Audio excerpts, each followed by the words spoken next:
Now, it's time for the Neighborhood Connection. We had a great question come in on Facebook about DIY security and camera systems, and it can be pretty tough to navigate. Let me see if I can help you a little bit with this. There's a couple different options out there, and it's depending on what you're looking for. For instance, you can get a hold of your cable provider or your internet provider, and many times they have a system that works with their infrastructure. So it could be part of their app or anything else. This one here is one of the cameras from Xfinity. Works really well, but it's great at documenting anything, but it's not going to stop any intruders or anything like that. You're just going to see who's coming up onto your property. Now, as far as DIY stuff, it's pretty easy. You can jump on Amazon and start picking up cameras at about 25 bucks on up and go around and put a camera system around your house, work with the app, and then you can even take it a step further and get into all the different motion sensors and window sensors, all those different things. But that could be pretty tough to navigate only because it gets expensive really quick. When you're talking 25, 50 bucks for each opening in the house, that gets to be pretty expensive for most people. So there's pluses and minuses with that. And really, when it comes to all those sensors, unless you've got somebody monitoring that 24/7 for you, it's not really a good plan, because when your phone goes off in the middle of the night, most people aren't looking at it because, well, you're asleep. So really, there's a couple different options when you get out into monitored stuff, and one of my favorites is this one right here. And this is Deep Sentinel. This thing is really cool. So what you do, battery powered, I just take it around, mount it in certain areas around your house. You might need 2 or 3, but that's it. And what this does is it's really a prevention device. So you mount it out outside, and what happens is it uses AI technology and high definition cameras. And so when someone's walking up to the house, all of a sudden one of the guards will jump in, Deep Sentinel Security. and you've got a real person sitting there looking at the situation and trying to monitor it for you. And if someone's trying to break into your house, they can actually get on the phone with the police and get them coming really quickly. And then it doesn't sound like a false alarm, because now they're giving descriptions and things like that.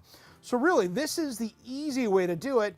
Everything else, when it comes down to it, someone's either broken into your house or you're just monitoring the crime afterwards. I hope that helps you answer a few of those questions about home security. We had a great question come in via email about wood filler and using the right one for the right project. And today I've got 3 different ones to show you that should work really well no matter what kind of project you're trying to repair.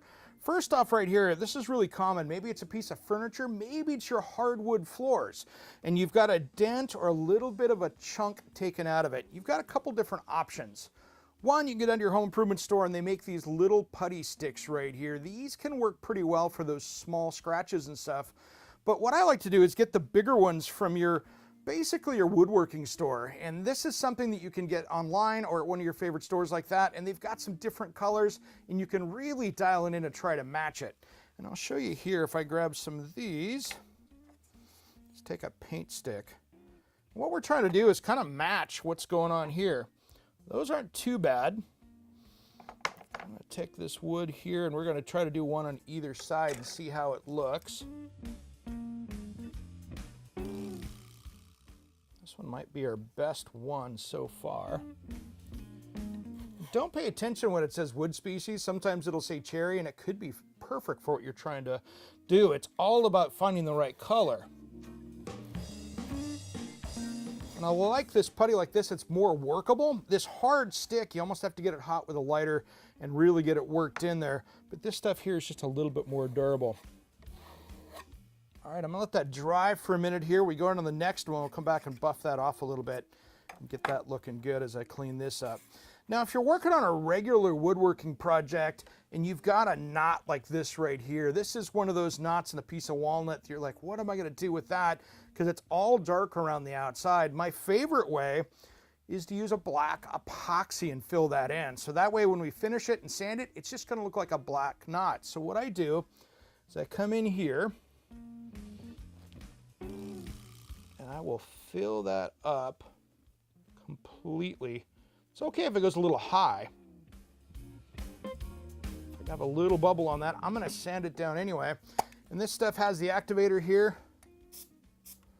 That'll set up, and as that's drying, I can go back over the top and sand that, and then we've got a perfectly filled up hole right there. And it's just a really easy way to fill up and acknowledge that knot and let it be what it is. And it can really look good on a project. Now, if we're working on a floor or you're working on some panels and you want to be able to stain or paint something, my favorite is using a wood filler that you would use from your hardwood flooring supply. Basically, this is yellow glue mixed up with sawdust. That's really what this stuff is. And you can come in here, and this is what you do if you're laying down an oak or a maple or whatever type of hardwood floor you're putting down and you're gonna finish it. You'll install that, and then you'll skim coat the entire floor with this stuff, but it works great as a wood filler as well. So I can come in here and really work this in.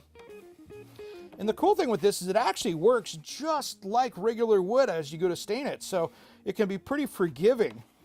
You can have some fun with it. And it's super durable that way. And that way it'll hold up. Even if you're putting another flooring or something over the top of this and you want to fill those voids in, that's a great way to go. You can also make your own with some sawdust and of course yellow glue. All right, let's grab a paper towel and see if we can buff this out a little bit. I've got that on there and it's still, we're trying to get the rest of this off the outside of it here. Still needs a little bit of drying to go, but as you can tell, that looks so much better. And if I wanted to come in after that's dry and hit it with another coat of the stick, you can actually put some grain and stuff through it. So take your time, work your patience with this, and it'll look a lot better than when you started. I hope that helps answer a few questions on how to fill wood.